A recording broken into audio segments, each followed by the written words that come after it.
Abra sua Bíblia comigo, 2 Samuel capítulo 6. Eu queria ver um jeito de vocês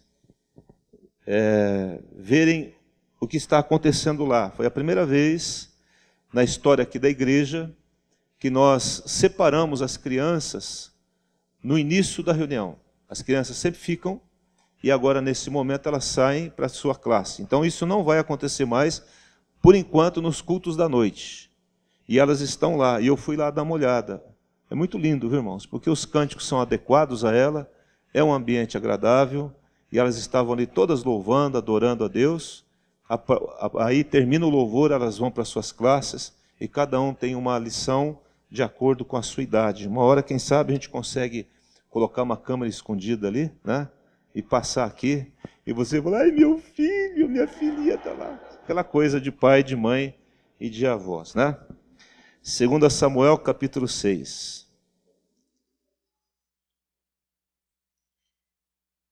No verso de número 11.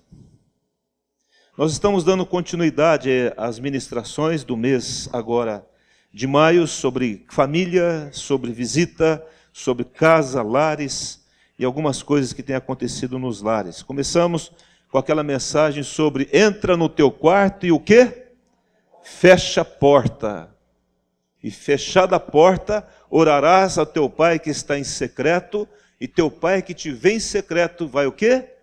Recompensar. Há uma recompensa. Diga comigo assim, igreja. Há uma recompensa quando eu entro no quarto para buscar a Deus. Muitos de nós estamos ficando sem recompensas.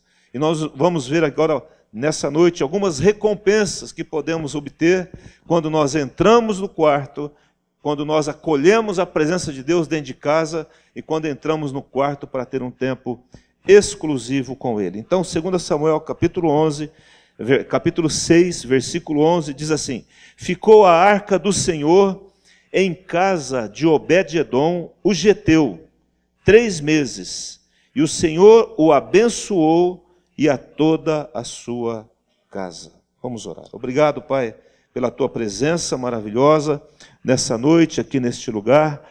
Ó Deus, fala ao nosso coração. Ó Deus, toca na nossa alma agora, através da Tua palavra. Diga assim comigo, igreja: Espírito Santo, o Senhor vai falar comigo agora. Eu quero ouvir a Tua voz e colocá-la em prática no meu dia a dia, no nome de Jesus.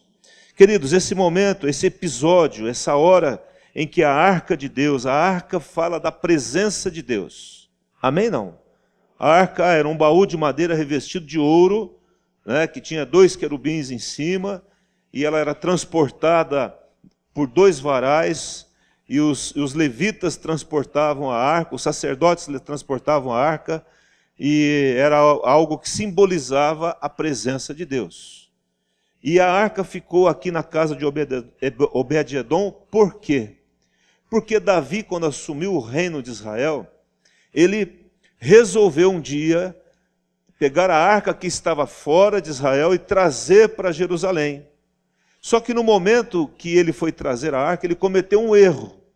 Ele desobedeceu a Deus. Porque a arca era para ser transportada no ombro de homens. Pessoas deveriam carregar a arca. Como você, quantos aqui entregaram a vida para Jesus? Levanta a mão. Como você que entregou a vida para Jesus, carrega a presença de Deus dentro de você. Amém? Diga assim: aqui o Espírito Santo vive. Ele vive dentro de mim. Então, a ordem de Deus era que homens levassem a arca. E Davi, desavisadamente, mandou lá fazer um carro novo, uma carroça, colocou bois, colocou Uzá, que era filho de um sacerdote, Abinadab, e colocou para conduzir esse carro. E estão lá tocando música, na maior alegria, e a arca subindo, tal coisa, daqui a pouco os bois tropeçaram, e a arca se mexeu, e Uzá estendeu a mão para segurar a arca, para não cair do carro. E Deus ali mata aquele homem. Pastor, mas como que Deus é severo? Como é que mata um homem só por causa disso? Ele estava praticando uma boa ação na nossa mente humana, praticando uma boa ação para não deixar a arca cair da carroça. Então havia ali toda uma ação em desobediência à palavra de Deus. Essa que era a verdade. E Deus caracterizou aquilo como uma irreverência de usar. A arca não poderia ser tocada de qualquer forma. A arca, a presença de Deus não poderia ser carregada de qualquer maneira. Havia uma prescrição clara sobre isso. E houve uma desobediência clara, não só de carregar a arca sobre o carro, como também estender as mãos e tocar na arca dessa forma. Mas que severidade é essa de Deus? Mas isso aqui só aconteceu no Velho Testamento? Não, irmãos. Aconteceu também no Novo Testamento.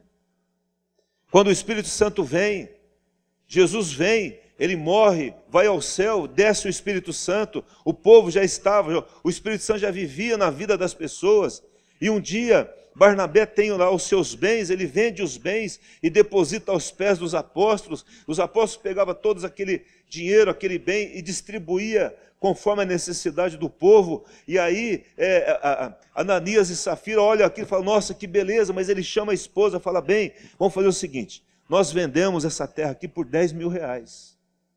Vamos falar que a gente vendeu por 7, vamos guardar 3, vai que falta, vai que a gente vai precisar desse dinheiro, mas a gente fala que vendeu por 7, tá bom? Tá bom. Então foi lá o Ananias, está aqui a nossa oferta, vendemos uma terra, está aqui todo o dinheiro da terra. Aí Pedro, ungido pelo Espírito Santo, falou assim, você está mentindo, essa não é a verdade. E por causa dessa mentira, esse homem acaba morrendo naquele lugar. Aí vem a mulher mais tarde, acaba morrendo também no mesmo lugar. Porque houve uma mentira contra o Espírito Santo. O que eu quero falar em primeiro lugar aqui, irmãos, é que nós não podemos nos relacionar com Deus de qualquer forma. O que está acontecendo hoje é uma leviandade com relação às coisas de Deus. Há uma irreverência completa por isso. As pessoas citam Deus de qualquer forma. As pessoas tocam em Deus de qualquer forma. E muitas pessoas não estão morrendo fisicamente, mas a partir do momento em que eu ajo dessa forma irreverente diante de Deus, Deus é santo, Ele é o Senhor dos céus e da terra, Ele é o Criador de todas as coisas. Eu não posso me relacionar com Deus de qualquer forma, não posso. E a partir do momento em que eu começo a levar a vida do jeito que eu quero, fazer o que eu bem entendo, não pergunto para Deus se é da vontade dEle ou não, e começo a viver uma vida de pecado, uma vida errada, uma vida que eu sei, conscientemente eu sei que está contrariando a palavra de Deus, e eu continuo nessa vida, automaticamente algumas coisas estão morrendo dentro de você. Porque morte, irmãos, é o distanciamento de Deus. Morte é a ausência de Deus na nossa vida. O que é o inferno? O inferno nada mais é do que a ausência de Deus. Deus não vai estar no inferno com as pessoas. Então, a ausência de Deus gera morte. Vocês estão entendendo? Amém? Não? Quando Deus não está presente, ali há morte. Por isso que quando você se converteu, quantos convertidos? Quem é que entregou a vida para Jesus? O espírito de vida entrou dentro de você. E o teu espírito que estava morto, ele ressurgiu, ele ressuscitou para se relacionar com o Espírito Santo. Porque espírito se relaciona com espírito. E você... diz a Bíblia que nós nascemos de novo, novos nascidos. E quando nós nascemos de novo e a presença de Deus está em nós, nós começamos a falar de forma diferente. Nós começamos a agir de forma diferente. Nós começamos a pensar de forma diferente. Nós nos relacionamos de uma forma diferente.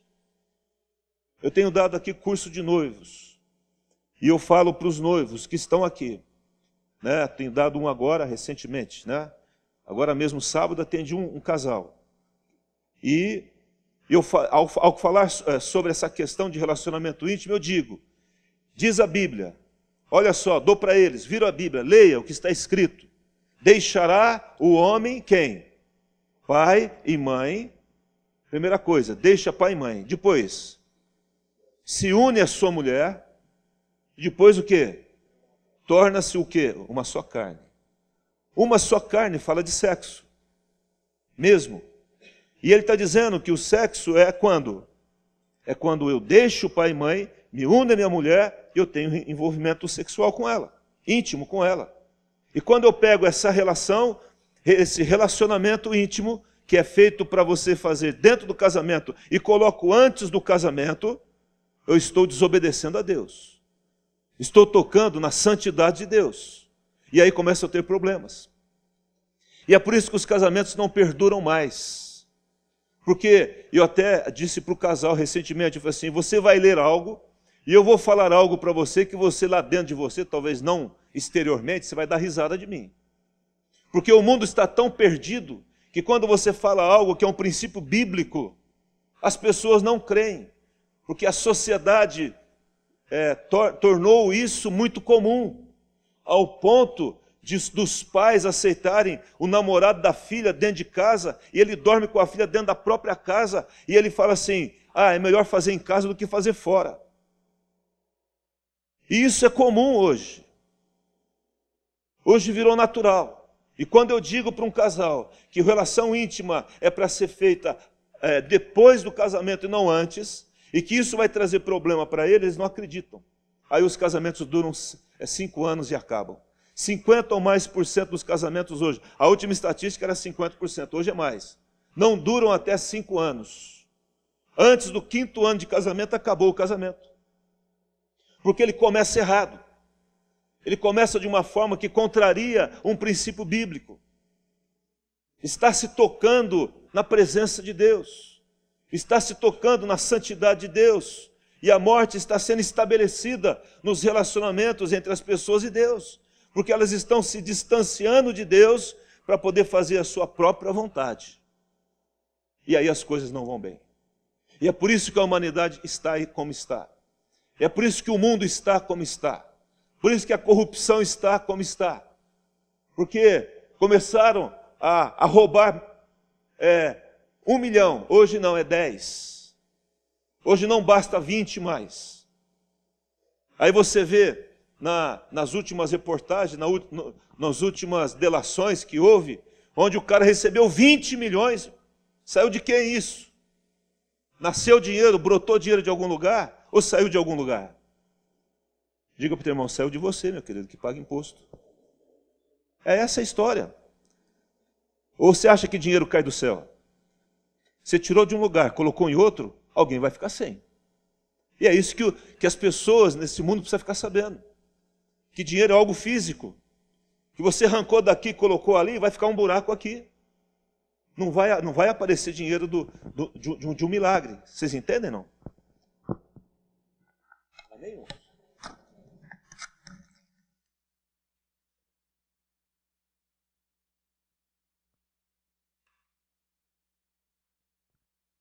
E ele toca, e agora ele morre, e aí Davi fica temeroso. Ele fala agora, o que eu vou fazer? Ele fala assim, mas tem a casa de Obed-edom, o geteu. Obed, quer dizer, a palavra, né? Obed, significa servo de Edom. E ele fala que Obed é de Edom. Edom são os descendentes de Esaú, irmão de Jacó, filhos de Isaac.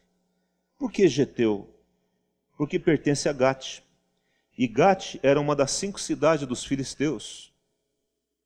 E Golias, que lutou contra Davi, era de Gate. Ele era um filisteu. Esse homem vivia ali. E quando eu fui buscar quem era Obed-edom, não se sabe exatamente.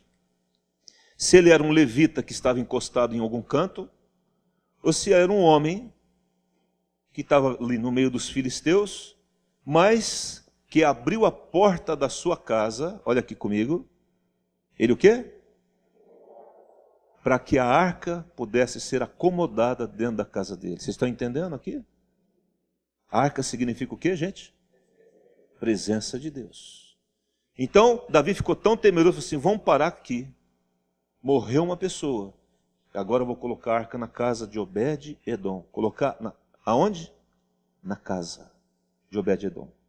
Ele abriu a porta da sua casa e com certeza deve ter escolhido o melhor lugar da sua casa para acolher a arca do Senhor.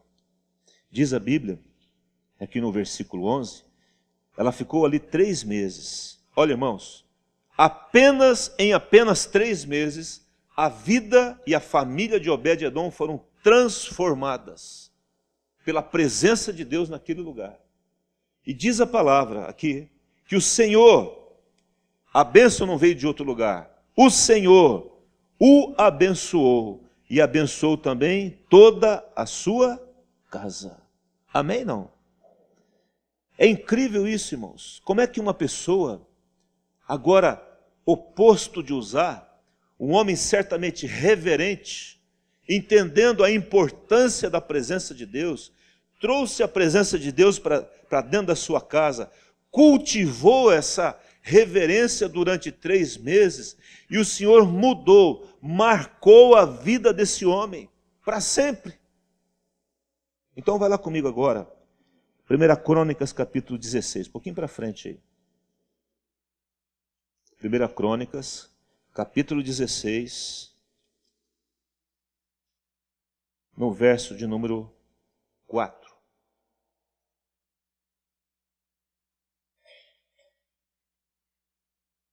Quem achou, diga amém.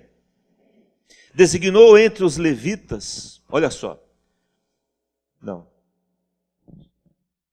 26, está errado, 26, 4. Diz assim, os filhos de quem, gente? Agora está falando de quem? Dos filhos de Obed-edom, 26, 4, 1 Crônicas. Semaías, o primogênito, Jeozabade, olha o nome bom para você colocar num filho seu, Jeozabade.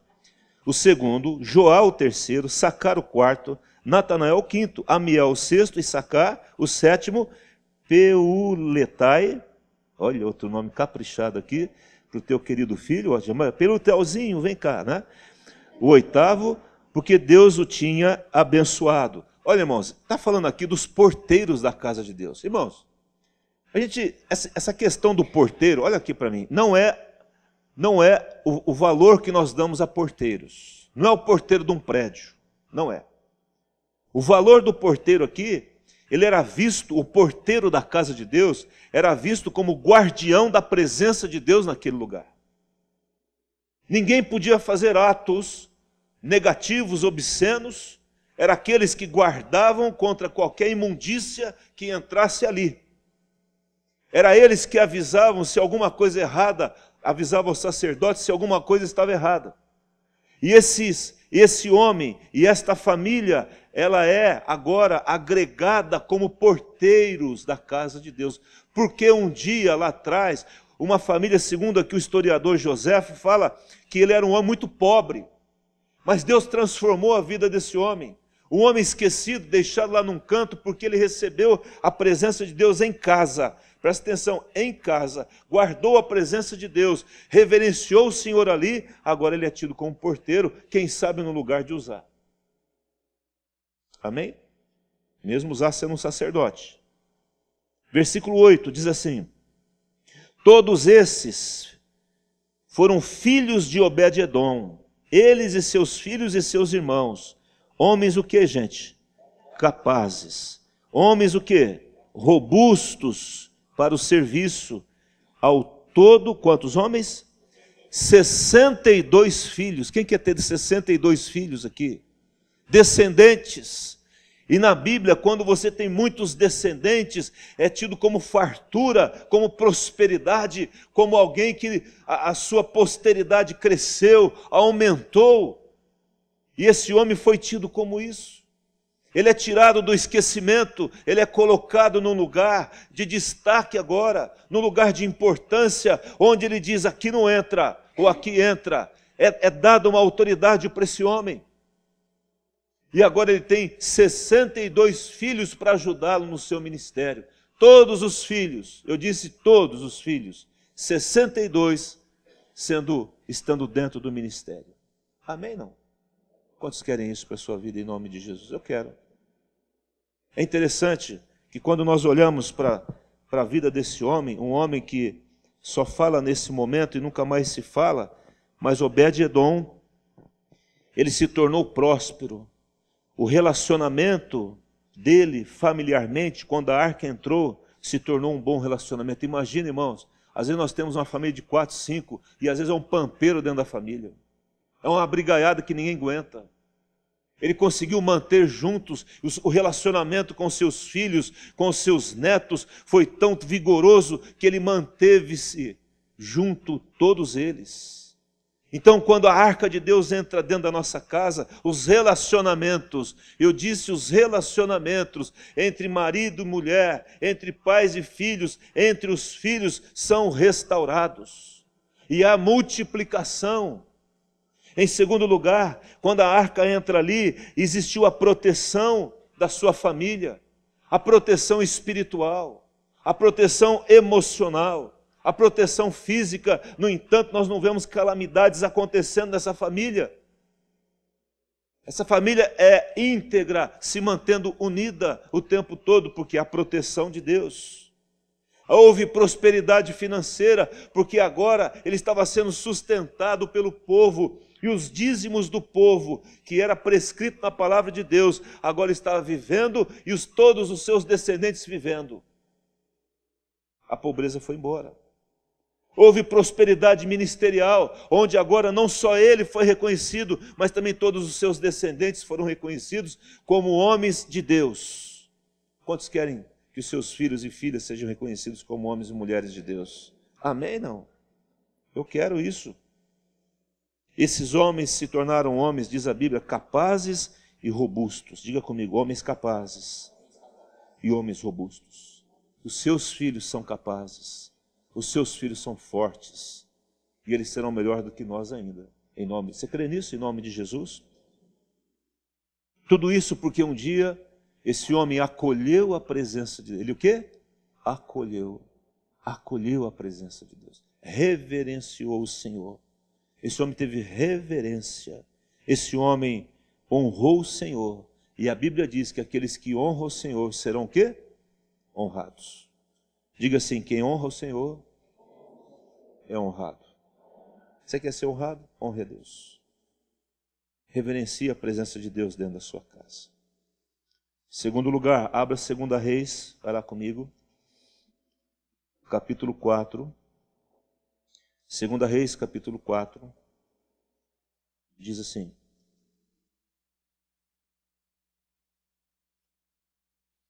No verso de número 8. Quem está comigo aí, diga amém. Posso ler? Certo dia passou Eliseu por Sunem. Sunem era uma cidade da tribo de Issacar. A palavra Sunem quer dizer lugar de descanso duplo. Amém, não? Quantos estão precisando de um duplo descanso aí? Meu Deus, eu preciso descansar. Amém? Passou Eliseu por Sunem, onde se achava uma mulher, o quê? Uma mulher rica, a qual o constrangeu a comer pão. Daí, todas as vezes que passava por lá, entrava para comer. Agora, olha aqui, queridos. Uma mulher com discernimento. Olha aqui. Uma mulher com discernimento. Eliseu passou ali, ela viu que há algo diferente na vida daquele homem. E ela deve ter pensado assim, Deus é com essa pessoa. Deus é com esse homem. Então, mais do que depressa, ela falou, meu Senhor, venha para cá. Querido, faça isso com seu irmão. Insista com ele. Olha, eu queria te convidar aqui, estou te dando um cartãozinho azul. Venha me visitar. Venha aqui em casa. Vamos ter um tempo de comunhão. E ela falou tanto ao coração desse profeta que constrangeu esse homem.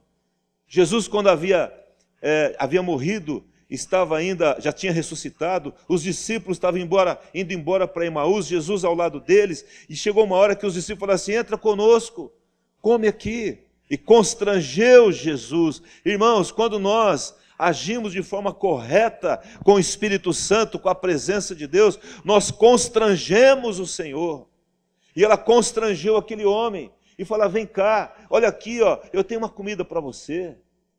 Quem sabe ela tinha feito aquele pãozinho caseiro, sabe aquele pãozinho caseiro? E pegou uma manteiga, colocou em cima do pão assim, derreteu em cima do pão. E aí fez um cafezinho daqueles. E daqui a pouco ela falou assim, está aqui, meu Senhor, está aqui o teu pão com manteiga e com leite. Quem vai comer pão com manteiga e leite agora, ao chegar em casa? Né? Amém, não? E ela alimenta aquele homem. Queridos, olha aqui, irmãos. Presta atenção no que o Espírito Santo está falando. É forte isso. Ele está dizendo que ela, com a sua atitude, ela tocou no coração daquele homem. Ela tocou no coração de Deus. E aquele homem foi honrado. Entra na minha casa, eu quero honrar você. É assim que você vai fazer com o teu irmão. Fala assim, vem na minha casa, eu quero honrar você. Está aqui meu endereço. Está aqui o convite. Mas aí, ela falou assim, isso é pouco. Eu quero fazer mais. Quantos querem fazer mais para o Senhor? Em nome de Jesus. Ela disse ao seu marido, olha só, irmãos, a mulher, ao nível dela. Ela não foi fazendo. Ela foi falar com quem? Com o marido. E ela fala assim, bem, ou bem é o que estou falando, né? Bem, vejo que este que passa sempre por nós, presta atenção, irmãos, que esse que passa quando? Irmãos, eu acho até que Eliseu ia para um lugar, ele falou assim, ah não, estou com saudade daquele pão com manteiga derretida e cafezinho, dá uma desviada assim, ó, e passava sempre. Aí ele acostumou. Amém, não? Acostumou passar lá. Esse que passa sempre por nós é santo homem de Deus. Quantos querem ser um santo homem, uma santa mulher de Deus? Quantos querem que as pessoas olhem para você e falem assim, essa pessoa é santa, separada. A palavra santo no original é separado. É aquele montão de gente e Deus separou você para Ele. Você não é qualquer um. Amém, não? Deus tem um plano para você. Não importa o que esteja acontecendo hoje, caiu um mundo na tua cabeça, você está desesperado, parece que não tem saída, mas o Senhor é contigo, você é um santo homem. Hoje de manhã tivemos um testemunho interessante aqui, né? Tem uma irmã da igreja, e ela foi demitida do trabalho, entrou com seguro-desemprego, e aí ela estava vivendo realmente, as contas começaram a ficar todas atrasadas, porque ela saiu de um salário X e estava no seguro-desemprego que era menor, muito menor. E esse foi o último seguro-desemprego. Ela veio aqui no gabinete, chorou, nós oramos com ela. Eu falei, Deus tem misericórdia dessa mãe, está preocupada com o filho. E aí ela me manda um e-mail. Olha, pastor, acabei de receber isso. Ela contando que ela recebeu um telegrama. Ela falou assim, meu Deus, telegrama deve ser notícia ruim. A hora que ela abre, era um concurso de 2013 da Unicamp. Faltavam 2 vagas e ela foi receber uma vaga. Porque o nosso Deus é assim, mas isso é coincidência. Mas tá bom, mas eu creio que não é coincidência. É Jesus fazendo a diferença para aquelas pessoas que carregam o nome dEle. Amém, queridos? São pessoas que acolheram o nome dEle. São pessoas que querem fazer diferença na sua geração. São pessoas que querem mudar a si mesmo e querem ver os outros aproximando-se de Deus. Amém, não?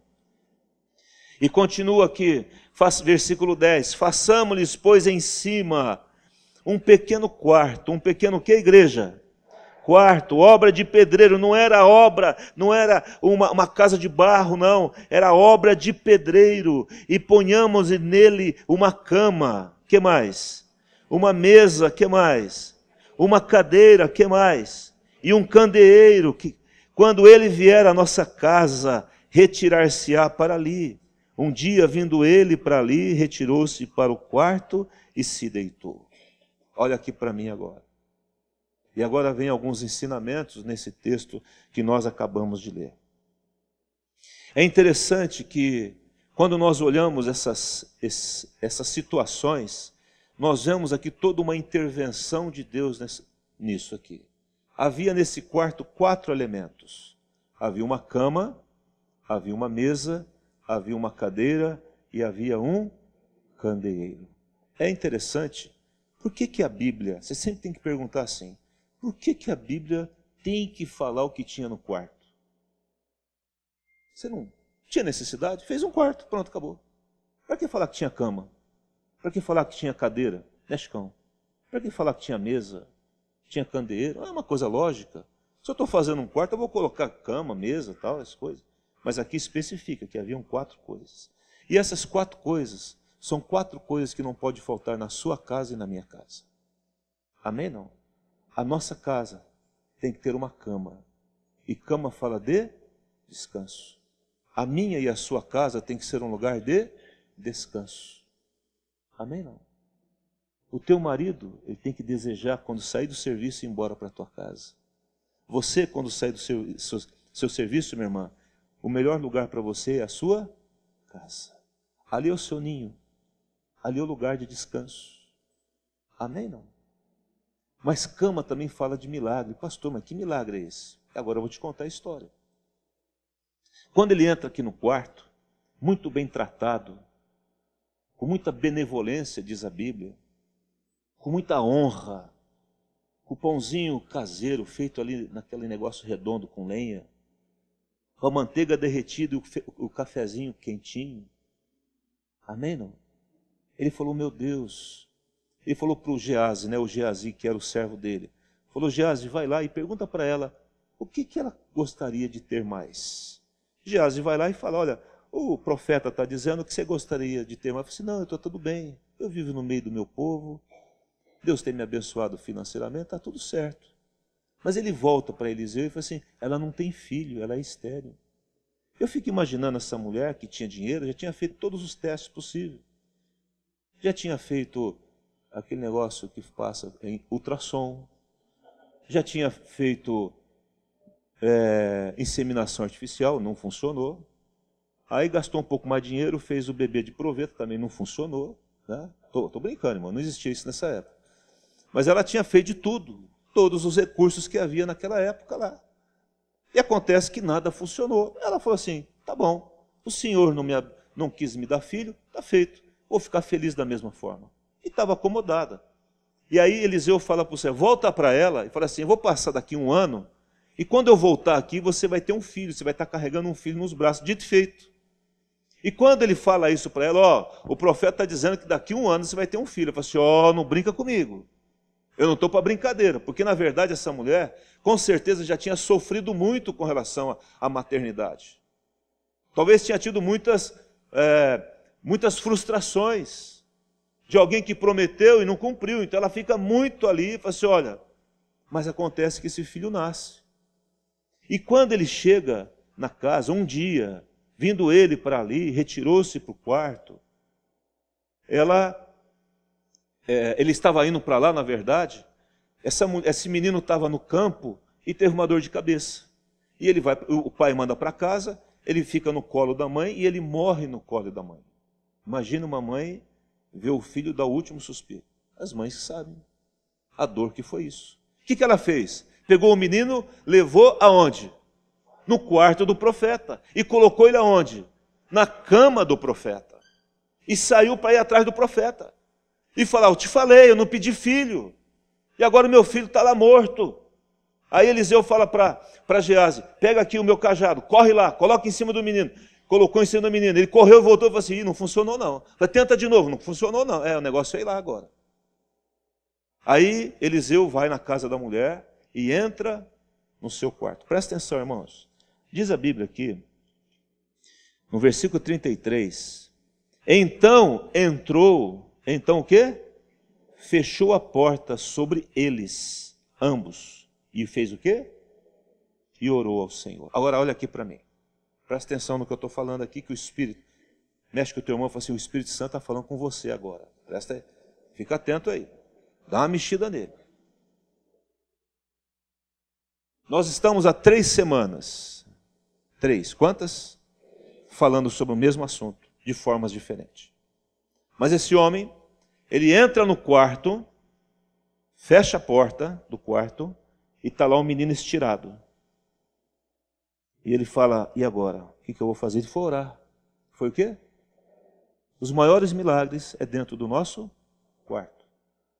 Quem sabe ele ajoelhou, não sei, e fala, Deus, o que eu vou fazer agora? O menino lá, gelado, ele aqui, dentro do quarto, na cama dele, o que eu vou fazer? O Espírito Santo falou para ele assim, deita em cima do menino. Ele deitou, colocou mão com mão, boca com boca, nariz com nariz, do defunto, olho com olho, e diz a Bíblia que a hora que ele fez isso, a carne do menino aqueceu. E ele levantou, deu mais umas voltas no quarto, mas ainda não tinha havido a ressurreição total. Ele sobe de novo, segunda vez, e aí o menino espirra 7 vezes. Levanta o menino, Fala assim, fala para o Jéssica, agora leva o menino para a mãe. A mãe não. Essa história tem uma continuidade, que eu não vou falar. Depois vocês leem na Bíblia. Mas ela continua, não para por aqui não. Essa mulher depois perde as terras, ela vai embora, restituída. Tem toda uma história com essa mulher aqui. Deus tem um negócio com essa sunamita. Amém, não? Por quê? Deus tem um negócio, olha aqui, vou falar sério agora. Deus tem um negócio com aqueles que levam Deus a sério. Amém, Deus? Deus tem um negócio com aqueles que entendem que a presença de Deus não pode ser tocada de qualquer forma. Deus tem um negócio com aqueles onde Deus é o Senhor da vida deles. Não eles é o Senhor da sua vida. Ah, pastor, eu penso assim. Ah, mas você pensa assim. Se a Bíblia pensa diferente, você não tem que pensar assim. Eu penso o que a Bíblia pensa. Eu acho o que a Bíblia acha. Eu quero viver o que a Bíblia diz que eu tenho que viver. Irmãos, quando nós chegamos nesse ponto, onde a última palavra, eu disse o quê? A última palavra é a palavra de Deus, Deus tem um negócio com você. Enquanto isso não acontecer, Deus não tem nada a ver com você. Amém? É quando eu tenho um problema dentro de casa e eu estou cheio de razão. Quando a gente briga, a gente está cheio de razão, sim ou não? Aí Deus fala assim, você está errado. Muda aí, rapaz. Esse tempo atrás, eu queria fazer uma viagem, queria ir lá visitar a minha irmã, e por causa do aniversário e tal, eu tinha feito uma pequena cirurgia, e aí a Jardine falou assim, eu acho que você não deve. Eu falei, mas eu vou. Quem já fez isso alguma vez? Eu falei, eu vou. Eu estava na cama, fiquei 3 dias de cama, né? Por causa de algumas coisas que aconteceu. Eu falei, mas eu vou. Aí ela pensou assim, acho que ele está anestesiado, eu tinha saído de uma anestesia, ele está anestesiado, está falando bobagem. Eu falei assim, não, acabou a anestesia, eu vou. Aí eu falei, sabe uma coisa? Eu não vou lutar com essa mulher, não. Eu vou o quê? Orar. O senhor vai mudar o coração dela? Eu falei assim, não, bem, vai lá, eu acho bom você. Tá bom. Eu orei, falei assim, Deus, então, o senhor muda o coração. Ela nem sabe disso, está sabendo agora. O senhor muda o coração dessa mulher, porque eu quero ir, eu sei que eu tenho que ir, é importante, a minha irmã lá está indo de uma situação de enfermidade grave e tal, eu vou, mas o senhor muda o coração dela. O que aconteceu? Ele mudou o meu. Eu falei, não, mas não foi isso que eu pedi para o senhor. Eu falei assim, não, é eu que não quero que você vá agora. Agora não é hora de você ir. Aí murchei. Ela acha que ela está cheia de razão. Não está. Quem está cheio de razão é o Espírito Santo.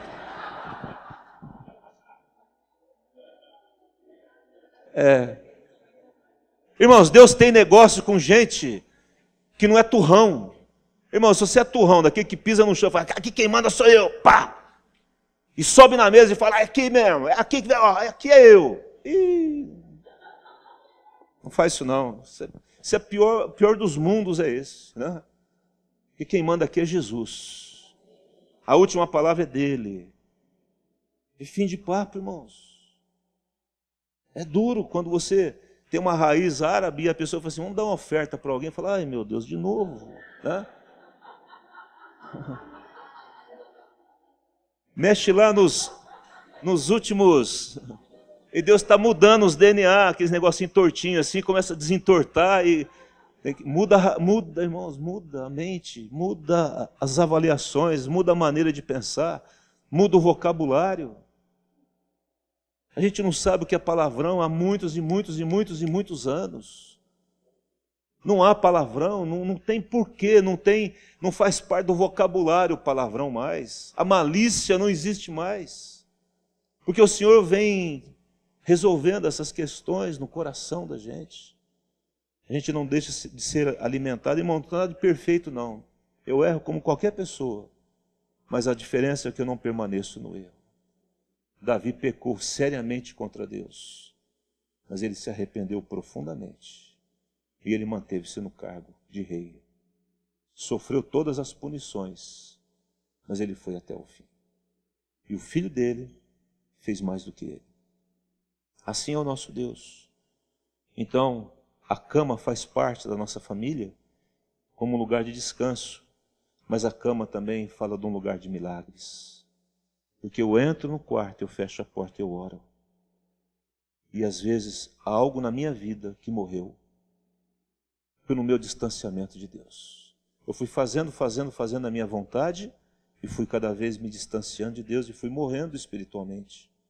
Perdi a sensibilidade. Toda a minha vida é calcada aqui, ó, na racionalidade. Não tem mais espiritualidade. Uma coisa é você conhecer a palavra, a outra coisa é você entender o espírito da palavra. É diferente. E é isso que o Espírito Santo quer nos falar. E o Senhor trouxe você aqui nessa noite, porque alguns aqui deixaram que algumas coisas morressem dentro de você. Mas o Senhor é o Deus que ressuscita todos os mortos. Sonhos, expectativas e tudo mais. Mas também, naquele quarto de oração, no quarto do profeta, havia uma mesa. E mesa fala de lugar de alimento. E alimento fala da palavra. E a palavra fala de Jesus. Amém, não? Era o lugar onde eles se alimentavam. Não há vida cristã familiar, individual e familiar saudável se não houver palavra de Deus dentro de casa. Aquele cântico tão cantado, entra na minha casa. Quem gosta desse cântico? Mas está errado o cântico. Todos nós gostamos do cântico. Entra na minha casa, entra até em Deus, vai até o terceiro céu. Entra na minha vida. Jesus falou assim, não, tem que entrar na sua, para depois entrar onde? Não vai entrar na casa. Deus não está morando em prédio de tijolo, está morando no nosso espírito. Então o cântico tem que falar lá é o Regis Danese lá, para inverter o trem. Porque está errada a ordem das coisas. Deus não vai entrar na casa se não entrar na vida. Amém? Não. E mesa fala de palavra. Onde não há palavra de Deus. Irmãos, nós demos livrinho azul para todo mundo aqui. Todas as famílias têm um livrinho azul do cada dia. Eu não vou mandar pedir para você levantar a mão. Mas se eu pedir, eu vou ficar talvez chateado. Porque nós pagamos esse livro, demos para você, e ali tem 30 princípios de como educar bem os nossos filhos. E de como os filhos viver bem com os pais. Porque aquilo é para a família, não é só para pais. 30 princípios. E nós perdemos de nos chamar os nossos filhos e alimentar os nossos filhos e nos alimentar da palavra de Deus. E o crente que está frágil é o crente que não está parando para ter relacionamento com Deus através da sua palavra. Vocês estão entendendo, queridos? Amém? A terceira coisa que havia naquele quarto era a cadeira. E cadeira fala do que, gente? Cadeira fala de comunhão. Tinha uma cadeira aqui. Cadeira fala de comunhão. Quando você quer conversar com alguém, o que você faz? Puxa uma cadeira aí. Não é assim que você fala, não? Puxa uma cadeira, vamos conversar. Aí você senta para conversar. Só que a Bíblia diz que é melhor ouvir do que falar. Eu tenho que ouvir. Aprender o quê? A ouvir. A ouvir mais, antes de falar. Então chama os seus filhos, chama a sua esposa, chama os seus amigos. Vamos sentar, vamos conversar coisa boa aqui. Vamos ter comunhão. Amém, não?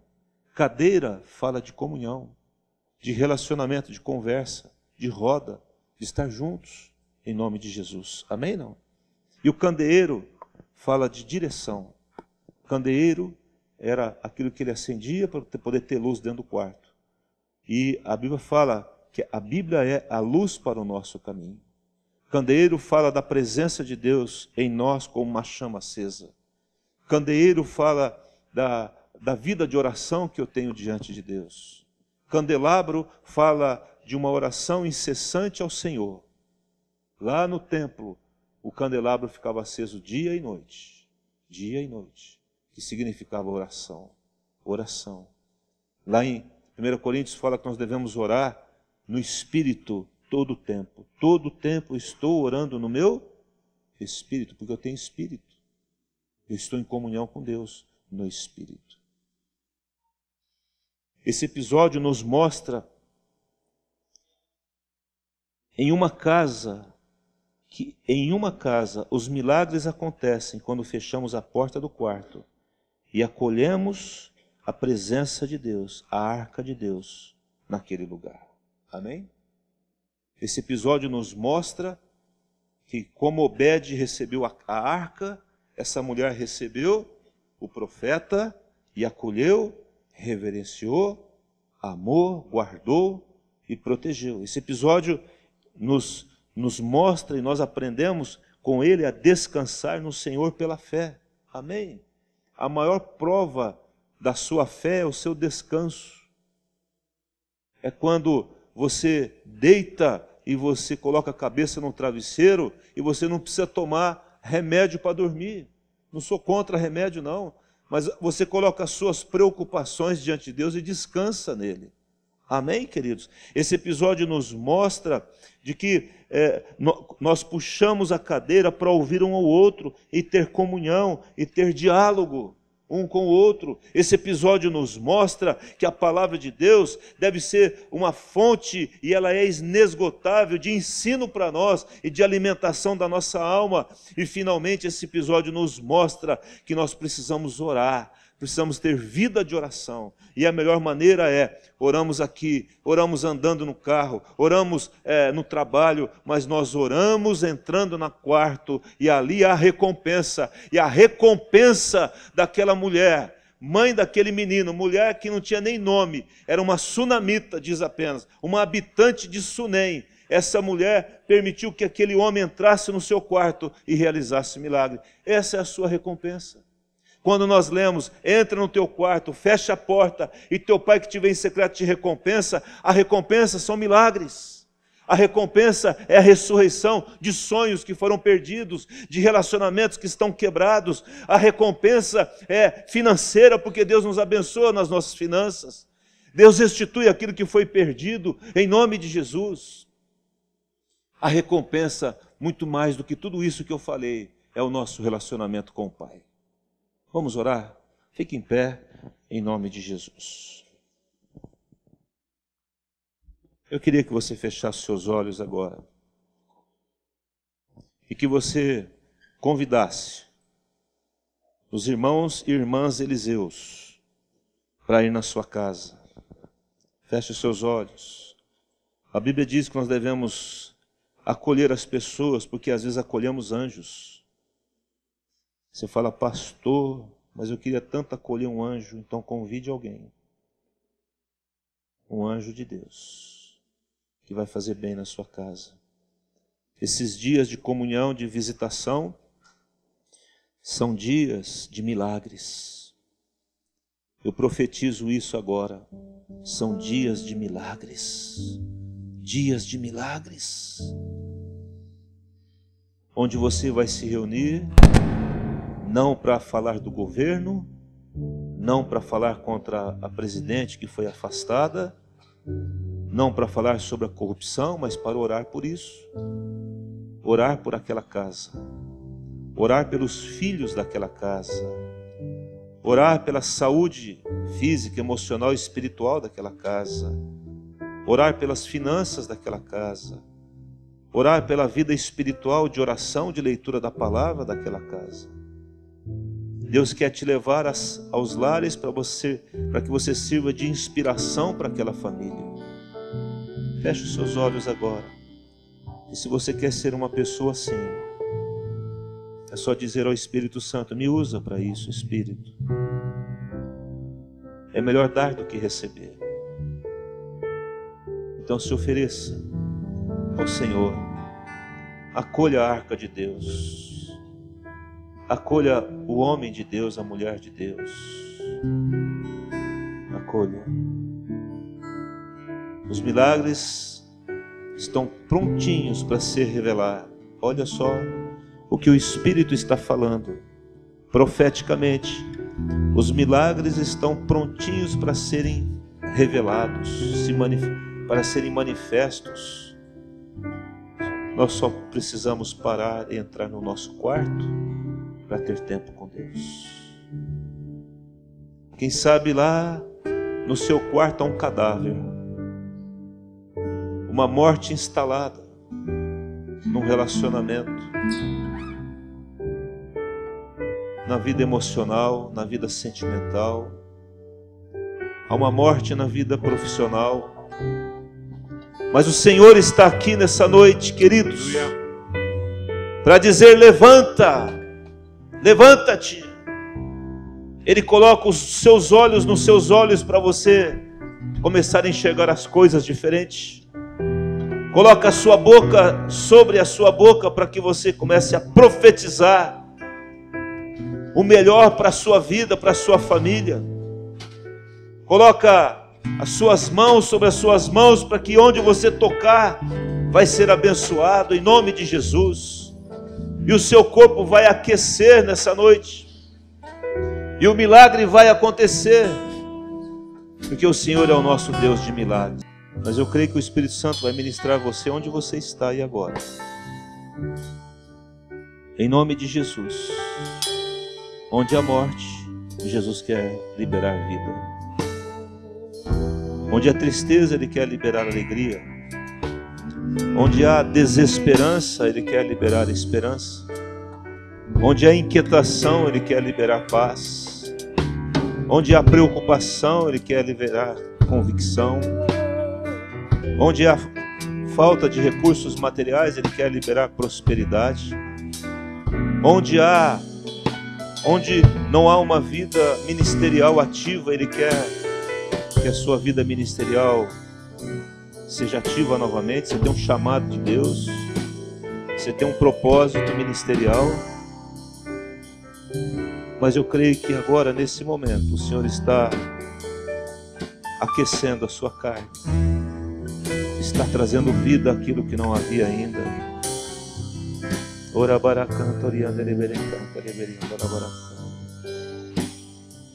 Quero declarar isso sobre a sua vida em nome de Jesus. Aleluia. Queria que o Paulinho viesse aqui, queria que ele orasse. Vamos terminar com essa oração profética em nome de Jesus. Aleluia, glória ao teu nome, Senhor. Antes da arca passar pela casa de Obed-edom, ele passou na casa de Abinadab e ficou 20 anos na casa de Abinadab. E a Bíblia não fala que Abinadab foi abençoado. Mas quando a arca chegou na casa de Obed-edom, 3 meses, a vida de Obed-edom mudou e a família. Eu quero declarar em nome de Jesus que Deus está vindo com providência na tua vida, meu irmão. Aquele que acolhe a arca do Senhor, o Senhor acolhe ele. Eu quero dizer que se você está sem esperança nesses dias, se você está se sentindo cansado, desanimado, o Senhor quer te animar nessa noite, te dizer, eu estou contigo. O Senhor está te falando nessa noite, olhe para mim. Não olhe para trás, não olhe para as circunstâncias, não olhe para as dificuldades, não olhe para a montanha que está à tua frente. O Senhor está te dizendo, siga em frente, porque eu estou contigo. Se você tem acolhido o Senhor, se você tem guardado o Senhor na tua casa, o Senhor te diz nesse dia, o meu cuidado é rápido, em nome de Jesus. Em 3 meses Obed-edom foi abençoado. Eu quero declarar em nome de Jesus que o Senhor está vindo com bênção sobre a tua vida, meu irmão. Mas eu tenho certeza que Obed-edom também arrumou a casa dele, ajeitou tudo que precisava ser ajeitado. O Senhor está te dizendo nessa noite, ajeita a tua vida. Conserta aquilo que precisa ser consertado. Se existe alguma mágoa aí, se existe alguma falta de perdão, o Senhor te diz nessa noite, limpa o teu coração, porque eu farei maravilhas na tua família. Se você está com alguma dificuldade com alguma pessoa, acerta logo, meu irmão. Se você está com alguma dificuldade em algum pecado, o Senhor diz, deixa isso agora em nome de Jesus, porque em pouco tempo eu vou mudar a tua sorte. E a alegria vai voltar para a tua casa.